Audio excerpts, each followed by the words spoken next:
Hey, it's me, the Chief. I'm here in the Talking Joe studios, and I'm pleased to say we've got our second ever guest on the show. This guy has written for Marvel, Image, IDW, Dynamite, and he's worked on properties such as X-Men and Youngblood. I want to say it's a pleasure to welcome to the Talking Joe studios, Mr. Chad Bowers. How are you, sir? Hey, Chief, good, man. I'm doing great. Thanks for having me. Not a problem. It's our pleasure. Before we go into talking about anything else, I want to bring up this straight away. ASICS, as I know you know, released those Gel Light 3 G.I. Joe. In the UK we call them trainers. I guess you call them sneakers. Yeah. G.I. Joe branded shoes. Yeah, they have two. They have two, right? They have like a Snake Eyes pair and like a Storm Shadow pair. Yeah. And I know I saw on the Twitter you were trying to get people to convince you not to buy them. Yeah, I know. Nobody. I haven't bought them yet, so nobody made an argument so strongly for or against that I haven't made a decision yet. But yeah. You know, I really like this. That's like I love that white and gray camo V2 Snake Eyes or a V2 Storm Shadow, and you know it's just they look so cool, man. That's the outfit he was kind of wearing late 90s, was it, or even a bit? I would say early. Mark Bright was. Yeah, was it Mark Bright drawing the issues, maybe. Yeah, well, I think the first time we see it is in that silent Paul Ryan issue.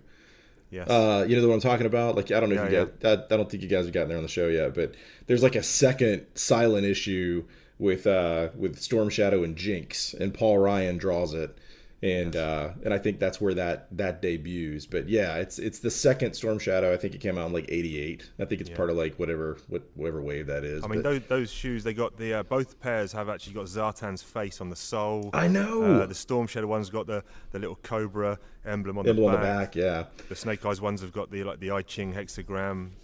And as someone, I should have made a note of who it was, but in that conversation you were having on Twitter, I mentioned that I can't find them in the UK, and someone actually popped up and said Foot Locker UK have got them. So actually this morning, I attempted to phone 3 Foot Locker stores. One that's close to me, they picked up the phone. They said we don't stock any ASICs, and the other 2 that are close to my place of work, which I'm going to be in obviously next week. I thought, I know, I'll phone them, and if they've got them, I'll pop in. Neither of those 2 stores answered the phone, and I must have tried 20 times. So I'm just going to pop in next week and see them in the flesh. And but you know, like you say, I think $180 in the US, £105 over here. So, and I don't think I've ever spent more than about 40 quid on a pair of sneakers. Yeah, so. I'm not a big sneakers guy. I mean, I've got a really good pair of like running shoes that are like Nikes, but beyond just spending, like $70-$80 on a really decent pair of running shoes, I've never spent probably more than, like, I wasn't like an Air Jordan kid or anything like that. So, but I gotta say, man, like, those really appeal. And whenever something like that pops up, as a fan who wants to see the brand continue, you know what I mean? You always want to like support that stuff, but then they're also really kind of kick-ass sneakers too. So coming from the same place. It's like I'm a G.I. Joe fan, so it's almost like, would I have, if they weren't branded G.I. Joe, I'm not going to spend £105 on sneakers, but because they're branded G.I. Joe, it's like, I want to support that, support the franchise. Yeah, let them know we're out here, man. That's kind of the thing, I mean, I'm amazed they made them. I'm amazed that there was enough. It's so weird, yeah, exactly. Yeah. That's a weird thing to do. It seems like there's a lot of money and like, I mean, I don't know where ASICS exists in like the hierarchy of tennis shoes. I'm guessing because the Foot Locker that you call doesn't carry them. Probably not super high on like the list of, I don't know what they would like be under in like the how people like rank tennis shoes. But man, they got them. I kind of want them. I probably will break down. Somebody found a link and sent it over to me for one that was for like a pair that was for 120. It was an online deal. Oh, that's quite cool. And I almost jumped on it then, but I just recently restocked for a con too. If I had not just restocked for a convention, I probably would like be wearing them right now. Cool. The second thing I just want to quickly jump on before we get balls deep into our G.I. Joe chat. Okay.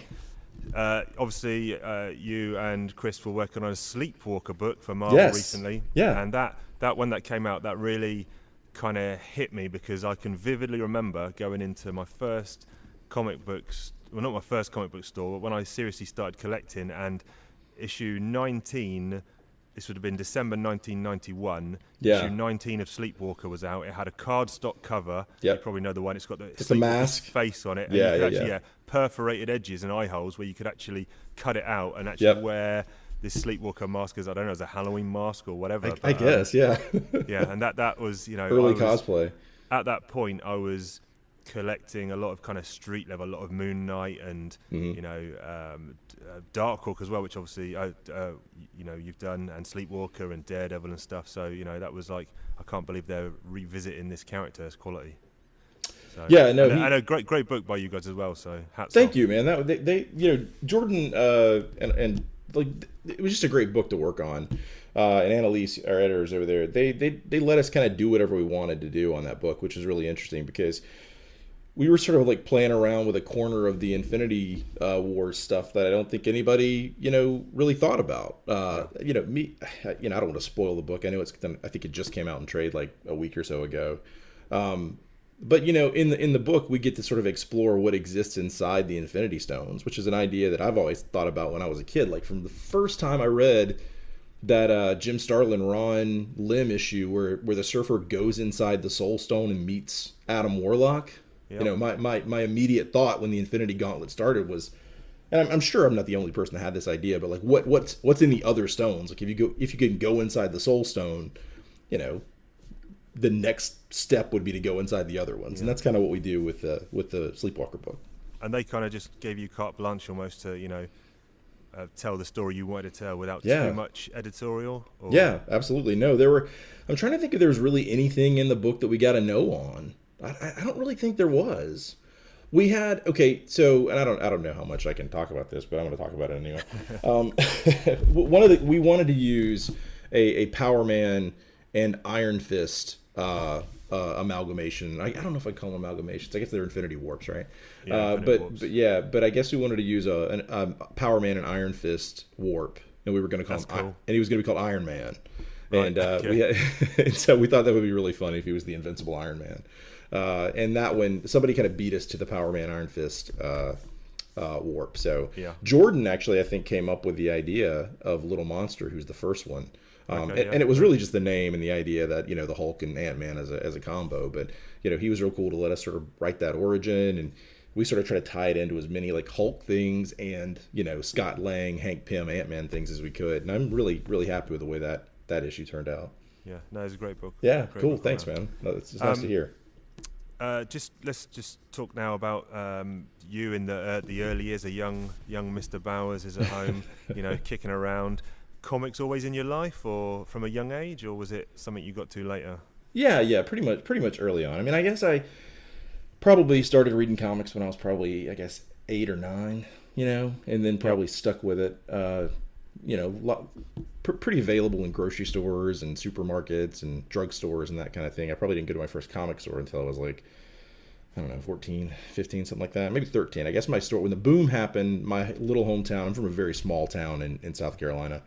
And then the next town over actually got a baseball card shop that latched on to the boom, the comics boom, and started carrying comics.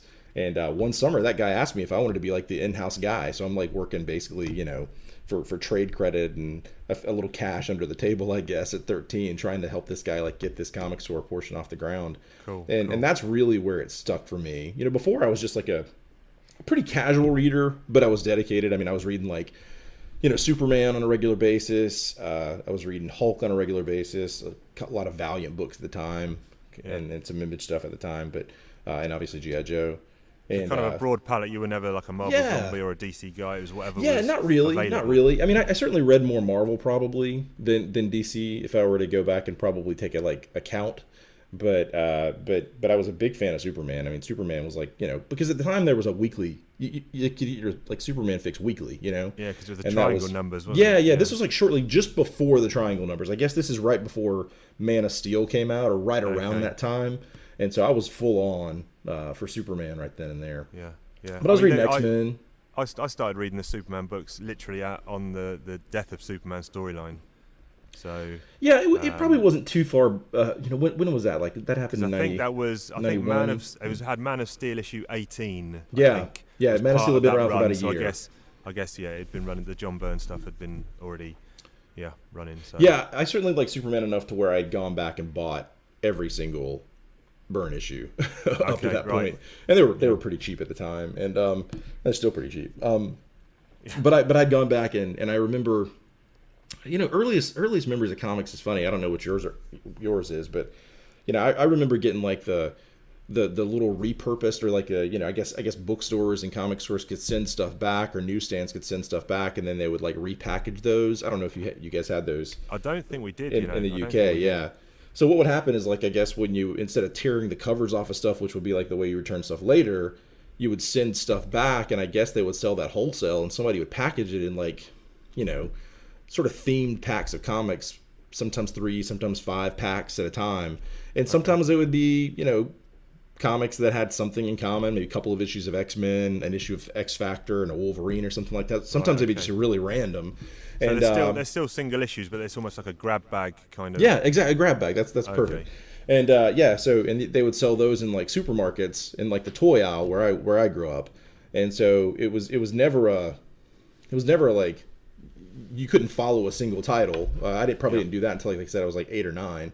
But before that, I would always grab one of those grab bags because it would only be like a couple of bucks, and so you'd kind of just chance of what you would get. And I remember it was weird because there was a period of time where there was always a G.I. Joe in there, which was great. I said we didn't sort of get that over here, but I had a similar-ish experience in that my friend had, for some reason, I'd lent him some money, or he owed me like £5 or something like that. Yeah. And he said, "Do you want to just take these comics, as payment?" And I was like, "Yeah, all right, I'll take these comics." And it was, a complete mishmash. It was issue 341 of Fantastic Four. Okay. Which was still one of my favorites. It's the Walt Simonson Into the Time Stream. Oh, I love that. Is that the big Doom fight where it's like him and Doom fighting like through time? I think that's a little bit later. 350 and 352. Yeah, that's right, because that's a big cover. 341 is that run is where they go into space with Galactus, Thor's there, and Iron Man. Yeah. The radical dodecahedron issue. Yeah. That's a good one. I read that. That's got so much creases on it, but it's still there. And I think he gave me like a 265 or a 365 of Captain America. Okay. And then there was a random Daredevil issue, John Romita Jr. Daredevil issue. It was just a complete random bunch of comics, but I read those cover to cover over and over, even though they were the middle of some storylines. And Who cares? Concern me that who cares? Just read them again and again. So that very very similar story there growing up as well. Yeah. And then G.I. Joe, were you kind of equal parts cartoon toy comic, or was one of them more standout for you? I think I was certainly into the cartoon first, because it was on earlier than when I was collecting comics. I mean, I remember watching that before I could, I guess, really read very much, I guess. Yeah. But yeah, when I realized that the cartoon might stop but the comics kept going, I always assumed that the comics, when I was a kid, probably when I was like 5 or 6, or when I first started paying attention to the comics, I remember thinking that the comics were an extension of the show, right? Like the comics were part of the show. Right. Okay. And then realizing, like, when the relationships were a little bit different, when there was like a Scarlet and Snake Eyes thing instead of a Scarlet and Duke thing. Yeah. And there were different dynamics to the team and stuff like that. That's when I realized, oh, wait a minute, like the comics is the real thing. It's like, so I remember that. I think my first issue that I remember having was 49? It's the one where like Tunnel Rat, and I think it's got Raptor on the cover. It's Tunnel Rat, and I think it might that's be a little bit later. Yeah, I can't remember what it is. 59 maybe. Okay, yeah, I knew it was something around there. I think. But it's they're like is it the Brawler, the little thing you pull behind it's like the big 4-barreled rolling gun thing. Yeah, I know what you mean. Yeah. No, I don't think it's a Brawler. I forget what that thing's called. But anyway, that particular issue really stands out because I remember trying to like draw that cover because I thought Raptor was really cool. Yeah. And remember not long after that getting Raptor, which was pretty awesome. Yeah. I don't know if you're aware. If you've listened to the previous interview, you might be aware. There's a little segment we like to call "It's a G.I. Joe Pop Quiz, Pop Quiz. It's a G.I. Joe Pop Quiz, Pop Quiz. Question 1. It's training day in the pit, and it's the annual G.I. Joe Decathlon. It's about to start any minute. Who achieves the best results? A quick reminder, the decathlon consists of the 100-metre sprint, the 110-metre hurdles, the 400-metre sprint, the 1,500 metres, the long jump, the high jump, the shot put, the discus, the javelin, and the pole vault. The contestants are Spirit, Beachhead, Roadblock, and Dusty. Oh, man. That's tough. That's tough. One. That's tough a one. really tough one. Yeah. No, man, I was hoping I was going to get one of these because I know Michelle got a couple. So I was hoping, but man, I think you gave him. You kind of like softballed him on those. Oh, really? He's the first guest, so yeah. Man, I hope everybody after me gets these. I got to go with Spirit, man. Because he's just he's the kind of a catch-all, Yeah. In my head canon, he, has that history with Storm Shadow from the animated series, so that makes him a little, he's a badass, right? He's a little more formidable than those other guys. I mean, obviously Roadblock's pretty good, but could Roadblock handle? I don't think he's any good in a sprint, is he? I was going to say the speed is not his thing, and Charlie Spirit Iron Knife, man, he's built for that kind of all those things. I think they kind of fit into sort of what he does, Yeah, cool. Sounds good. Yeah. So there you go. Do you give an answer, or is it just me? No, man. The guests give the answer. Okay. Quietly, all right, cool. Quietly in the background after the show, I judge your answer. No, I'm kidding. So like you were saying, we'll go back to I think where we were. You were saying that Tunnel Rat issue was perhaps your first entry point, and then did you start reading it monthly, and then at what point did you decide to go back and try and get those earlier issues? I probably didn't start reading it monthly until probably not the decade, the 80s, but the 80s in the numbering. Yeah, because I really got into, became the book that I picked up on a regular basis around the time of the Snake Eyes trilogy. And that's pretty deep into the run, definitely. Yeah, but I mean, on a regular basis. Now, I had probably 20 or so issues prior to that, which I had, dog-eared, and they were all wrinkled up, and I'd read them, so many times. But as far as reading it on a regular basis and actually seeking it out, probably around the time that Mark Bright came on, because I was a big fan of Mark Bright anyway. I liked him from. Yeah, which is tons of stuff, He was. I guess he was on Green Lantern for quite a bit. Yeah. A big fan of his Green Lantern run. Quantum and Woody, didn't he, with Priest? He did, but before that, he had done some Power Man and Iron Fist stuff. I didn't know that. Yeah. Yeah, he did some Power Man and Iron Fist stuff early on, and then he had done. I guess probably the thing that he was probably most known for, and hopefully I'm getting my timeline right here, but Iron Man. He did Iron Man. He drew most of the. Armor Wars 2, did he? Yeah, he did. Yeah. I think he did the last part of the first Armor Wars. So he was the guy who had drawn the what people would call the Silver Centurion armor. Now, I think he was the guy who first drew that. I don't know that he designed it, but so I was a fan. It was before him, it was kind of hard to point to an artist, and I wasn't following artists by any stretch of the imagination, but I also did gravitate towards art styles that I recognized. And seeing him on that book, I remember specifically, and I actually probably picked up issues that were on stand beside it if they had been two or three back issues still on the rack or whatever. But I remember that Road Pig cover where he's dragging the two Joes down the hallway. I can't remember who the Joes are, but I remember recognizing oh, that's the Iron Man guy or whatever, and picking that one up, and then just kind of staying on for a while after that because that story's pretty good. I mean that whatever's going, you've got the you get the Clutch story that's kind of happening in the background. You've got all this other cool stuff that's happening there. Not to jump ahead of where you guys are in the show, but he actually we've just got up to issue 44. Okay, yeah. But he had done a couple of sort of semi-fill-in issues already, Mark Bright. I think he did part of issue 36, which is the one where it's a sea-based one where the USS Jane, I think it is under attack, but then the whale launches and goes after a little atoll base. Yep. And Snake Eyes and Scarlet are on the ferry. Yep. He draws some of that issue, and he also draws the one where the Dreadnoks steal Zartan's bike, and then Rock and Roll, Clutch, and someone are going east coast to west coast to go surfing. Yeah, and they have the encounter. But Mark Bright draws some of that. But then, is that the one? He doesn't come until way later for a full run. For a full run. And here's something funny. I think he played bass in Larry Hama's band. Really? Yeah. God, I think the Ecstatics. No, oh gosh, what was the name of their band? But anyway, I think Mark was one of the musicians in the band. Oh, cool. And so I think it was kind of a natural fit for him to come on after that. He was a great fit though. That style was, it just worked.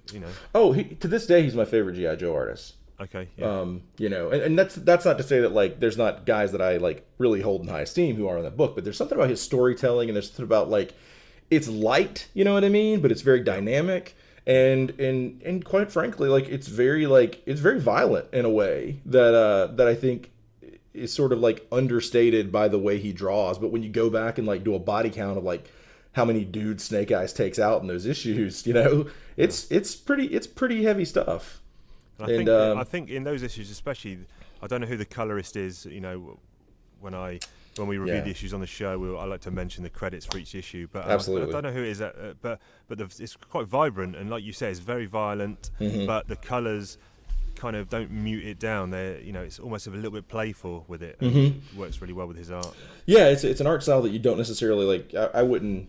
You know, it's not like a Frank Miller, but it's not like hyper realistic like a Neil Adams either. But like it's somewhere in the middle. You know what I mean? I guess it's. I don't know. People always talk about their favorite G.I. Joe artists, and I think a lot of people will immediately go to like guys like Mike Golden and I'm trying to think like these high art kind of guys.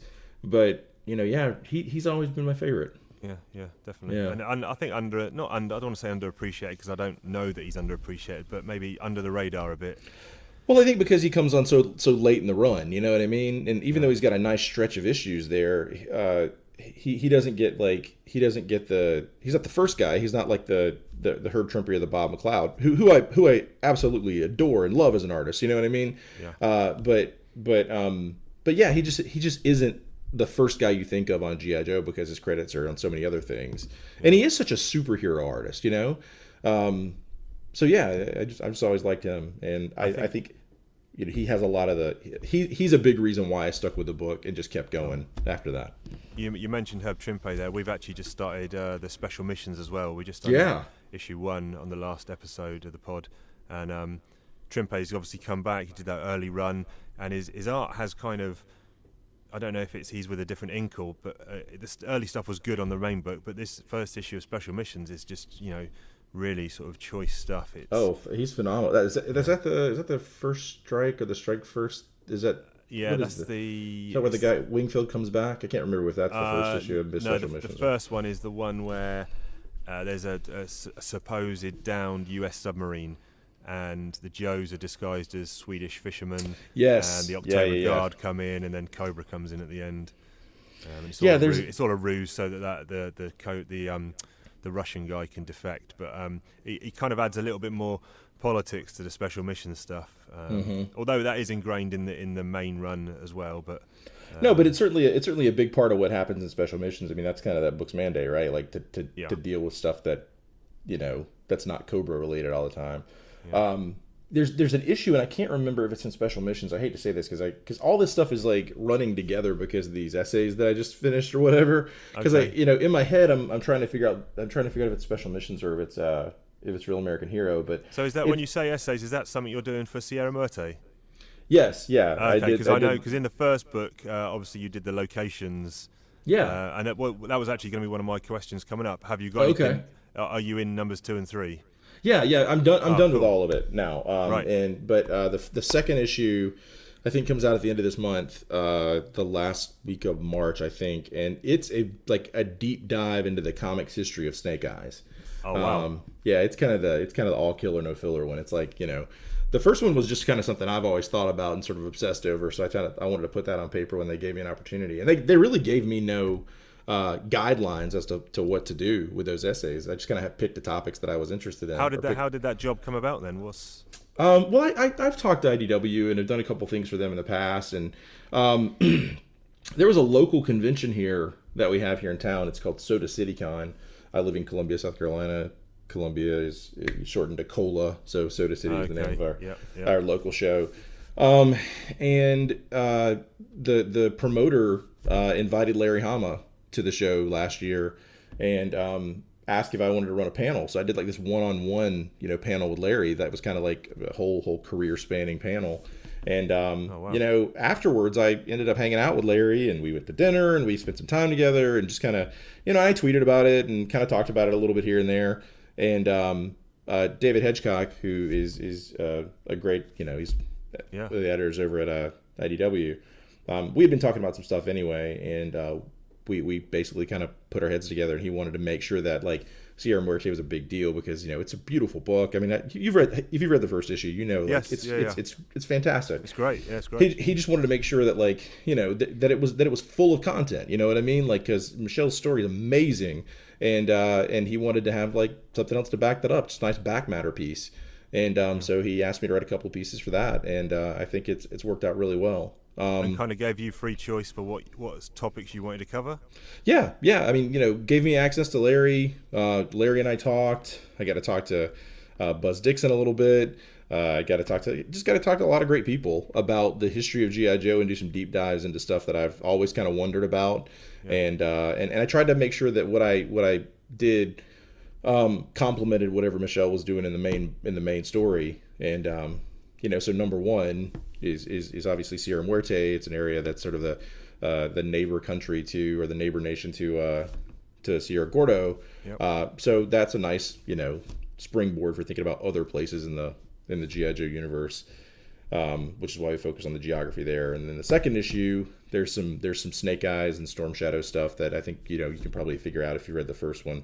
That comes up, and so I thought maybe it would be nice to sort of explore the relationship between Snake Eyes and Storm Shadow, but not just Snake Eyes and Storm Shadow, but Snake Eyes and sort of G.I. Joe as his surrogate family, and dive into that a little bit. So, cool. And then the last one, I just wanted to talk to Michelle about G.I. Joe because I like talking to people about G.I. Joe. So the last one is just a kind of a cool interview with him, sort of in the same vein as the commentary that Tom Scioli and John Barber were doing in the back of the Transformers G.I. Joe. Yeah.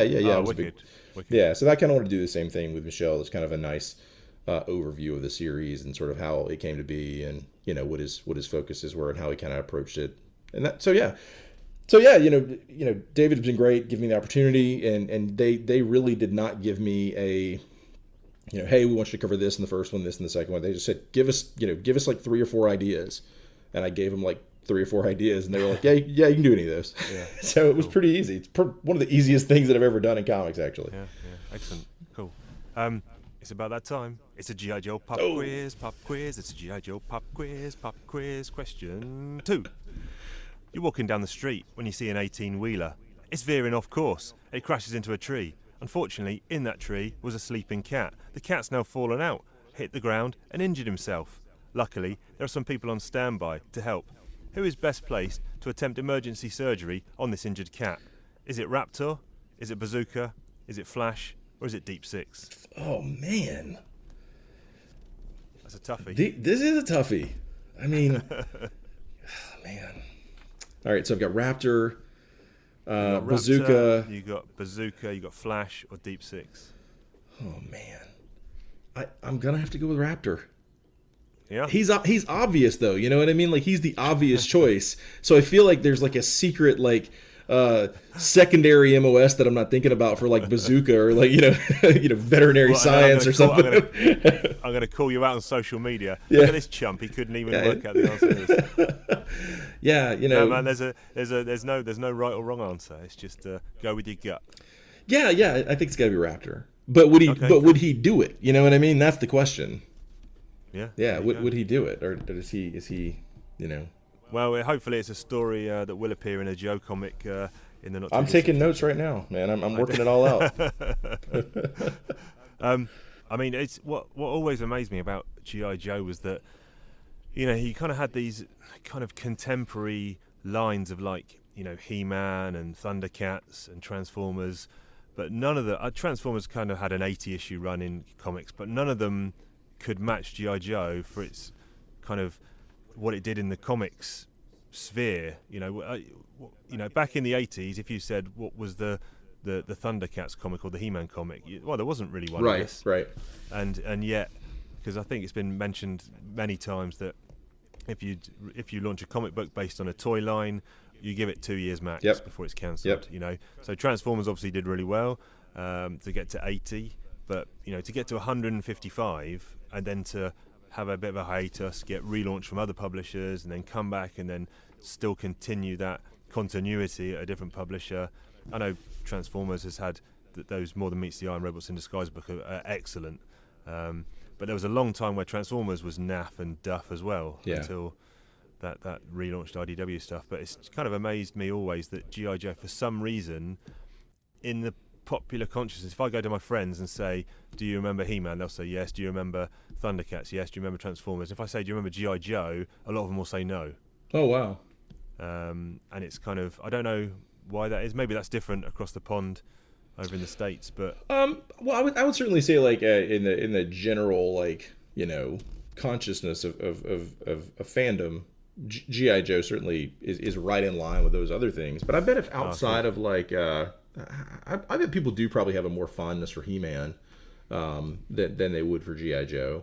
If you were ask somebody what's still going today, He-Man or G.I. Joe, they'd probably, well, I guess they are still kind of going, but yeah, that's something I never really thought about. I always think about why G.I. Joe, let's talk about quality for a second, right? Like, perception's one thing, but quality, like, I think there's nothing that compares to the quality of the Real American Hero run, the first Marvel run. The Bob Budiansky stuff at Transformers, and maybe like the UK Simon Furman stuff, maybe, post Target 2005 and stuff like that, maybe. But quality wise, and I think it all kind of is traced back to the fact that there's like a singular voice for G.I. Joe. You can't really go to many other runs, even at the time, where you had a guy on a book basically, shepherding the property for 155 plus, issues, including, specials and annuals and special missions and all this other stuff. That's one guy, not even Claremont, you know what I mean? Yeah.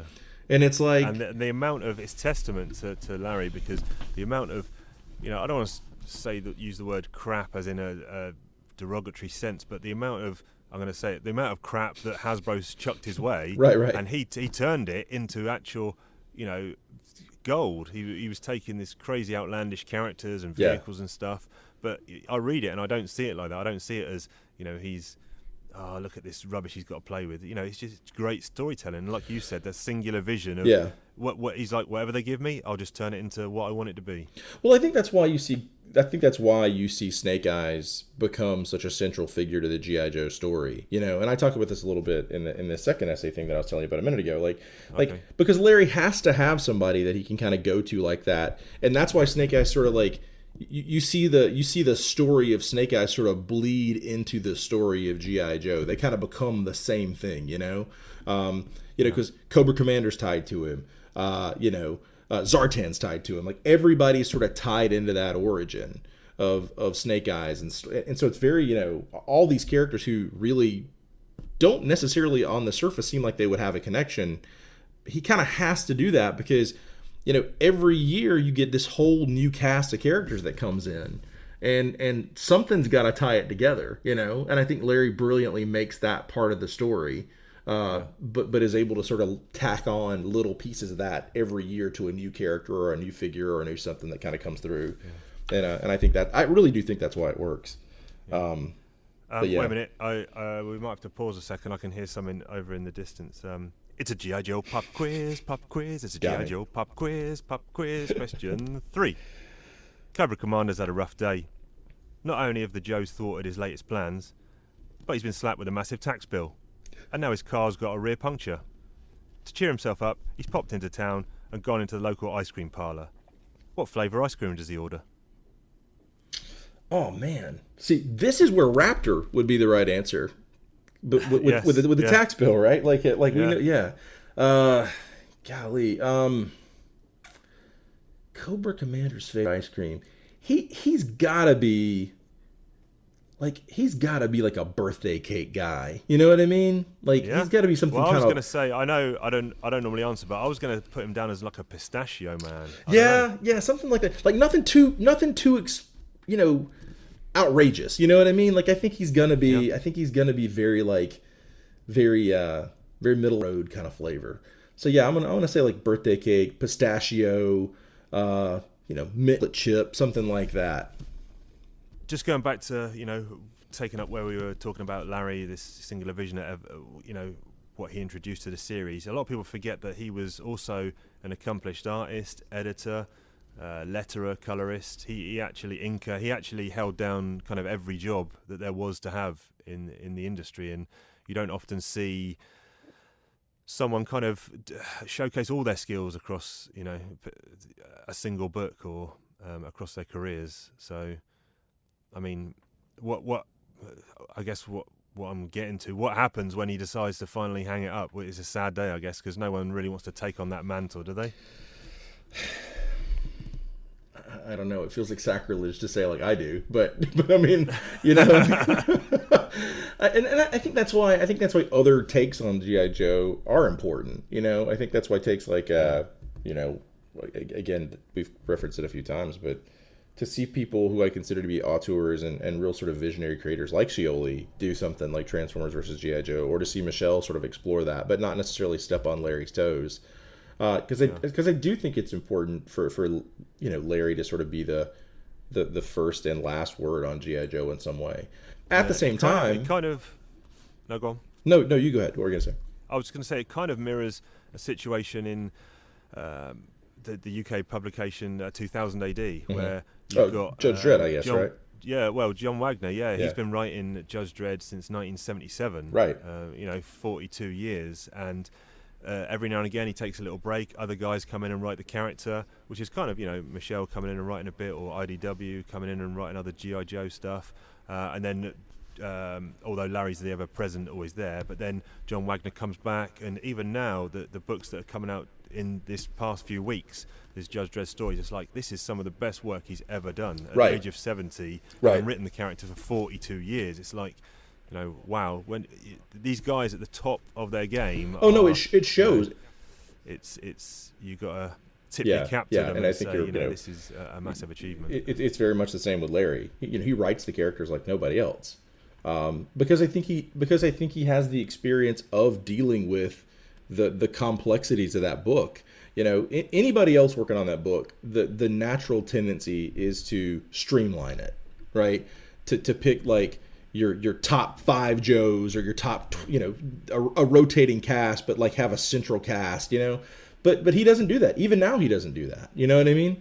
It's constantly bound to different little clusters of Joes, and you'll see Zap this issue, and you'll see you'll have an issue where Skidmark pops up next issue. Like nobody disappears into the background of that book forever. Yeah. Which I find interesting, even today. And even the X-Men probably can't really compete with the amount of characters that he's had to deal with over the course of the book. Oh yeah, he said that numerous times. He said the only cast that rivals G.I. Joe is like Legion of Superheroes, and even that G.I. Joe still has more characters. It's like, it's crazy. It's nuts. It really is. But it's also kind of great. You've got a G.I. Joe tattoo, I'm led to believe. Yeah. You heard correctly. I've wanted the Arashikage tattoo on my forearm for a long time, but never quite. This is a recent addition, by the way? Say again? This is a recent addition? Oh, man, yeah, as of February 15th. Okay, my friend told me, he said, ask Chad about the tattoo. I've always wanted one, but been really, look, man, my pain tolerance is like really low, so I've always like been scared of getting your finger pricked or anything like that. So getting a tattoo was a huge like hurdle for me to jump. But I've got a friend from high school who ran into me at a convention a year or so ago, and he's become a tattoo artist since I knew him years ago, and he basically said, hey man, if you ever want to get it, let me know.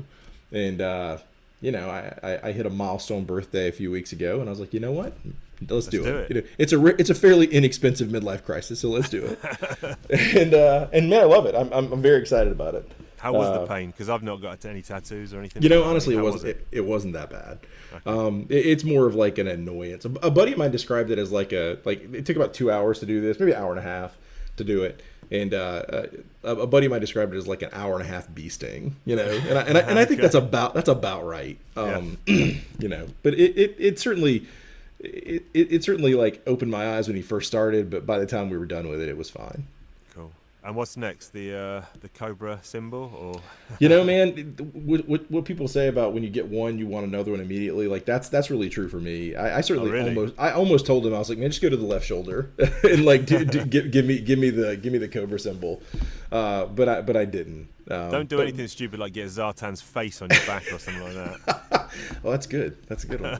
No, I don't know what I would get. I don't know. I mean, I certainly thought about getting like a Decepticon logo. Yeah. Because I just love that logo. And but I think if I do get anything, it'll probably be like it'll probably be either like the 3 stripes from the G.I. Joe logo. You know what I mean? Okay. I thought that might be a good counterpart to this one on the other forearm or on my shoulder, or the Cobra logo would be kind of cool. So I don't know, man. It's I'm definitely going to get another one. I just don't know what I'm going to get. Cool. So you said you didn't have one? I don't have any. No. At one point, I toyed with the idea of, this was, I don't know, 20 years ago. I toyed with the idea of getting a band around my upper arm. Okay. And the band was going to consist of comic book symbols. So it was going to be the Bat symbol, the Superman shield, the Fantastic Four, the kind of X-Men X in a circle. Yeah. Kind of all the way going round my upper arm in a band. So, but I didn't actually get it in the end. So. Yeah. That's a lot of different like styles too. So I imagine that would take a minute. Yeah. That's cool. Cool. I'd be remiss if we didn't talk about some of your fine work. We touched on Sleepwalker, but obviously you did X-Men '92. Yeah, which was a blast. Yes, that was. I mean, absolutely. It's my X-Men first major big 2 kind of work. Not that I've worked for DC at all, but yeah, it was a huge thing because Chris and I sort of made the leap from doing web comics and our first graphic novel, which was at Oni, a graphic novel called Downset Fight. We sort of jumped from there to like an X-Men project, which was crazy. I joke to people all the time that I would never pitch on the X-Men, that I didn't have like a back pocket pitch for the X-Men because nobody would ever let us write the X-Men, but suddenly we found ourselves writing it. Yeah. And yeah, it was great. It was a lot of fun. I assume you're an X-Men fan. I don't know what your I started collecting X-Men.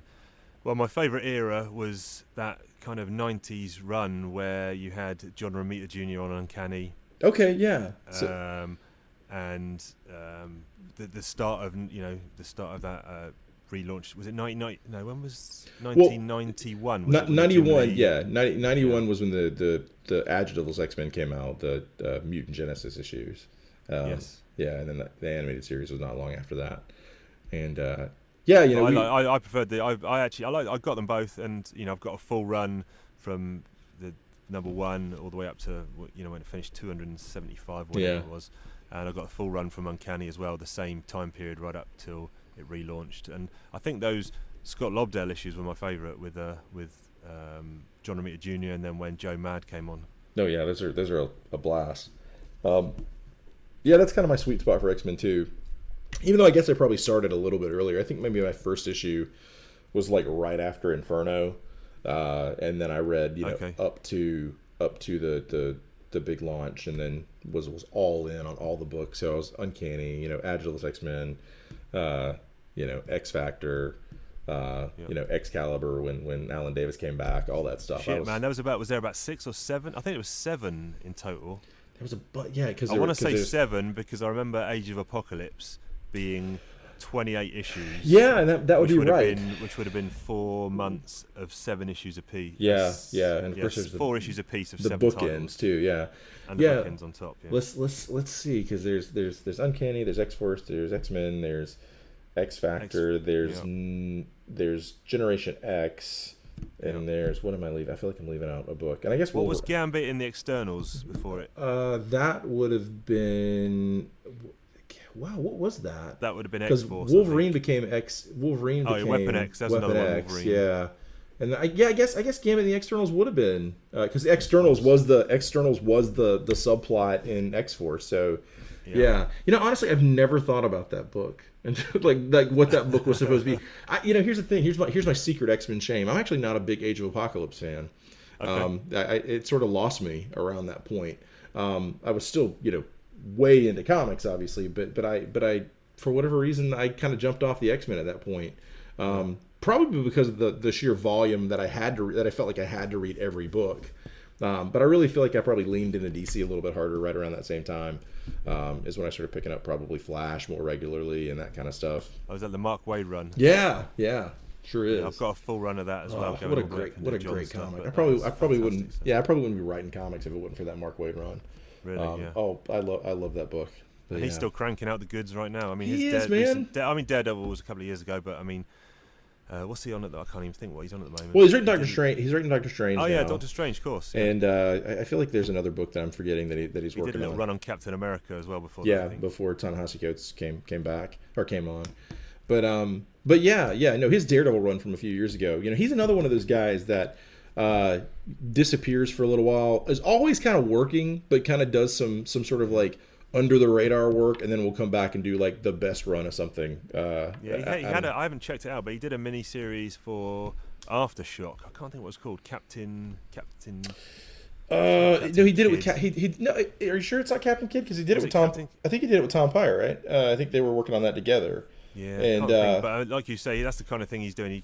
He'll go to some not small press, but a smaller publisher. But he was doing like Irredeemable and that stuff for a little while, which was great, good comics, fantastic comics. But then he pops up on Daredevil kind of out of nowhere and then knocks it out of the park. Yeah, it's so good, man. Yeah. Cool. Well, and then yourself, obviously, you did Youngblood as well, which was I was reading Youngblood in the '90s, so this was a natural fit for me to go over and read that book as well that you were doing. Oh, thanks, man. Yeah, that book's great. I'm still, the hope is that we're gonna get the third volume out here sometime. Okay. It's still not. I still have an ending to that story that I really like to tell. So Blood War is still on the table. In fact, I was writing a little bit of that yesterday. So cool. Yeah, I'm gonna finish that story. I feel bad because it's all scheduling stuff. For that book, and I feel bad that I feel like I have to finish it because I broke all Rob's toys. Yeah. Like I don't want to leave. I don't want to leave Bad Rock, not in human form. I want to figure out what we're gonna do with Shaft. It's like so many things to fix. So he seems like a cool dude, Rob. I mean, in terms of his meteoric rise and then. Everyone seems to at some point have some backlash against him, but he just seems so. Whenever I see him tweet, he's just the most positive guy I've ever known. Oh yeah, no, I feel like he's the chairman emeritus of comics in a lot of ways. I think with this sounds really bold, so forgive me if people freak out when I say this, but I do think he's got that same kind of positivity that like Stan Lee brought to everything that Stan Lee did. You know what I mean? I think he's got that genuine love of comics in everything he does. So no, I Rob's been great to me, and I love working with him. And like I said, everything he's working on, everything he's doing, I think is the best work he's done to date. The next thing's even better than the last. He just did a cover to which I picked up the other day, Superman issue 8. He did a variant cover for that. Yeah, I saw that too. And I guess he put on Instagram or something the other day. He's got a few more that he's doing too for DC, which I think is great. I do always like seeing him draw the DC characters because you see that's so rare to see him do. It's a buzz, isn't it? When a guy is like John Romita Jr. when he was at Marvel for 30 years, then suddenly he's drawing Batman and Superman. Oh yeah, absolutely. Like, wow. No, it's great. It's you always wanted to see what his Superman would look like, and it looked great. Yeah. I mean, it looked like John Romita drawing Superman. It was great. Yeah, that's it. Yeah. Are you a big John Romita Jr. fan? I'll be honest. I think it was a kick to see him drawing Superman, and it looked good, but. I don't know. I prefer that Daredevil run and the X-Men stuff, and I don't know. I am a fan, and the Iron Man obviously, but the later stuff not so much. I'll be honest, not so much. Well, no, I get that on some level too. I as a kid, I think one of the things that I liked about him, kind of what we were saying about Mark Bright a little bit earlier. He was one of those first guys that I could recognize, and I loved. That, and this is funny because I think Michelle said this too, and so many guys over the last couple of months have said this, but I think, and I don't know why this run is like in everybody's mind, maybe because Daredevil season 3 sort of plays with some of the concepts in it, but the Ann Nocenti, John Romita Jr.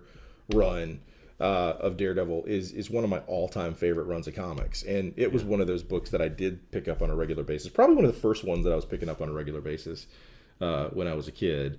And then I loved him on Iron Man for Armor Wars 2. I'm doing a Daredevil reread at the moment as well. Okay. And I'm going to out myself here, and ashamed, but last week for the first time was the first time I ever read the Frank Miller Daredevil. Okay, because I've got singles from actually just after he finished Born Again, so from like 230 something, I've got from 230 all the way up to present day, the Chip Zdarsky. Oh wow, yeah, that's a pretty good run. All in singles, but I had never gone back for some reason. I don't know why. Yeah. And actually read the Frank Miller stuff, so I did that for the first time last week, just to kick off my reread. Listen, there's no shame in that, man, because I feel like for people, I don't know what your age is, but you seem like we're probably in that same range. But like for me, I'll tell you, 42. Yeah, and I just turned 40, so Okay. for guys our age, I really feel like we sort of picked up comics right after those big runs happened. So my first run of Daredevil wasn't the Frank Miller run; it was the Ann Nocenti run. And then I went back and read Frank Miller when I was in college, and then my first run of Thor. I was just talking about this on Twitter a couple of days ago. My first run on Thor was the DeFalco Friends run. Of Thor, and I loved that book. That was like my favorite comic coming out at the time, and it's a big retro run. It's a big throwback to Kirby and these other things, and Simonson. And I had no idea who Walt Simonson was until I was like in my early teens. But yeah, there again, I don't think there's any shame in going back and reading those big huge runs, but finding those characters in sort of the aftermath of those runs sometimes is even better, I think. Yeah, cool. I mean, do you get time to read stuff that's coming out now? What's on your pull list? What should I be checking out if I'm not checking it out already? Well, you probably read some good comics, I imagine. I read probably less monthly now than I have ever in my life, just because it's hard to get over to the store for me. I do have a subscription, but what am I reading now? I'm reading I'm reading the Zdarsky Daredevil. I liked the first issue of that. I'm reading Immortal Hulk, the Al Ewing, Joe Bennett book, which is probably my favorite book right now. I'm reading Grant and Liam Sharp on the Green Lantern. That's a great book. Yeah, I love that book. I just I've got number 4 sitting beside the bed to read today. I read it. I pick up a lot of books, but probably don't read but a third of them. What else am I reading that really kind of stands out? So you're more sort of reading more digging into your back catalogue of stuff? Oh yeah. I keep watching the Scott Snyder run of Justice League just keep growing. You know what I mean? But I'm buying that, and I like the first like 5 or 6 of that. Reading Tom King's Batman. Obviously I read Mr. Miracle. But yeah, I mean, I'm reading good stuff. I read stuff that I'm enjoying. But yeah, back catalog right now, I'm diving into. I pulled out some DeFalco Friends Thor, which is what I'm thinking about those the other day. I started reading The Invisibles again. Okay, I've never actually read it. Oh really? I don't want it to be too impenetrable or not get it on the first time I read it. No, I don't know. It's. I mean, are you a Morrison guy? Do you like Morrison? I'm about 50-50 on him. Sure, yeah. So it's either, I don't get it, and therefore I don't like it, or, when he pares it down a little bit, then, okay, cool, that's... Yeah, I mean, I think Invisibles is definitely the Morrison book. If you're a Morrison person, it's the book that, if you're a Morrison guy, it's where you go to get everything. Okay. So if that's not your cup of tea every time he does a project, maybe not, but I love it. I think it's great. I'm rereading the Peter David. I think my favourite of his, my favourite of his, just to let you know, is probably All-Star Superman. And, absolutely. Joe the Barbarian, I really like. Oh man, Joe the Barbarian's great. Yeah, it doesn't get talked about nearly enough either. That book's fantastic. But they're kind of both straight aheadish that I feel like I can stay on board. And that's funny because I think Joe's pretty Morrison-y, Yeah, I guess so. Yeah. Sorry, I'll cut you off. Go on. No. I was just saying I'm reading. I've gone back and started reading like, Peter David's Hulk again. But I'm also I've got that run. I really want to do that again. Yeah, and I'm also reading Peter David's Star Trek because I just got a real cheap run of that book, and so I'm kind of reading that. Nice. So yeah, I'm kind of like plowing through 4 or 5 different things. Then I'm going back and reading the Bond books. I'm reading the John Gardner Bond novels. So okay, cool. Yeah, so I'm all over the place at any given time. There's no telling what I'm reading, but just trying to stay. I don't know, just trying to read good stuff. How about you? We'll get you on this. It's a G.I. Joe pop quiz. It's a G.I. Joe pop quiz. Final question. All right, I'm ready. You're on a night out. You wander into a bar you've never seen before. You spot a door in the corner and venture forth. There's a set of stairs that lead down, down, down. You decide to take a chance. What greets you is something akin to an underground fight club. A cage has been set up in the middle of the floor, with the bar running all the way around it. Someone grabs you and says, "New blood, choose your partner." As it transpires, you're now to be taking part in a no-holds-barred tag team fight against the reigning champions, Big Boa and the Macho Man Randy Savage. You're told you can find a partner at the bar. You look over and see Firefly, grey camo, non-ninja edition, Covergirl, Flint, and Cesspool. Who do you choose as your partner? Oh man, what a group! Man, that's tough. Yeah, yep. I'm Fife never got this treatment, did he? No, he didn't, man. Did you even ask him this many? I don't know if you gave him this many. He had 4 as well. But did he really? Okay, cool. I couldn't remember. Oh man. So you got Firefly, non-ninja edition. Yeah, Covergirl, Flint, and Cesspool. And Cesspool. Man. I mean, the fact that they're there. If I'm New Blood and I had to fight, the fact that they're there means that they've probably already fought. Yeah. So, sure. So they've got. Let's see, and they're at the bar together. 2 Joes, 2 Cobras. Cesspool's pretty tough. He's going to fight dirty as well, I think. He's going to fight. That's kind of what I'm thinking. I'm thinking he's going to fight dirty. But, the fact that I know so much about Firefly and I know kind of what Firefly's got going on, yep. I feel like it's got to be Firefly, man. Yeah, I think you'd have a good chance. Yeah, I think Firefly's going to go in and he's going to fight dirty too. And I think not knowing what I'm getting into, like my gut is to go with with Flint, right? Okay. My youngest son is actually named after Flint, but cool. Yeah, but I think I'm gonna have to go with Firefly. I really want to go with Covergirl, right? Because I think Covergirl, she'd be a good distraction for the Macho Man. I was gonna say, yeah, I think she's gonna be she's kind of the ringer, Yeah. But I think she's super tough. But man, I think the advantage is with Firefly. Because hey, nobody knows he's a ninja, right? That's right, yeah. I think Big Boa and Macho Man are gonna come to blows in their own team as well, because that's a couple of combustible elements. Yeah, right? I think it's probably gonna end up with them against each other, and me and Firefly at the bar again. Cool. Yeah. That's fun, man. That's awesome. We want to say thanks to Chad Bowers for coming on the show. It was an absolute blast. As we're continuing to do this read through later in the year, if you want to come on and read some issues with us on the show, you're more than welcome. Oh, I'd love to. Yeah. When you get to those Mark Bright issues, man, bring me back. Yeah. I want to. Cool. Yeah. Hey, definitely put me down for the Snake Eyes trilogy. Cool. Yeah. You're on the list. Okay. You're welcome. So thanks again to Chad Bowers and all the listeners out there. Catch us in the normal places. Talking Joe Comics on the Gmail, Talking Joe Comics on Instagram, Talking_Joe on Twitter, and Talking Joe, a G.I. Joe podcast on Facebook. Have a good week, everyone. We will see you down the road.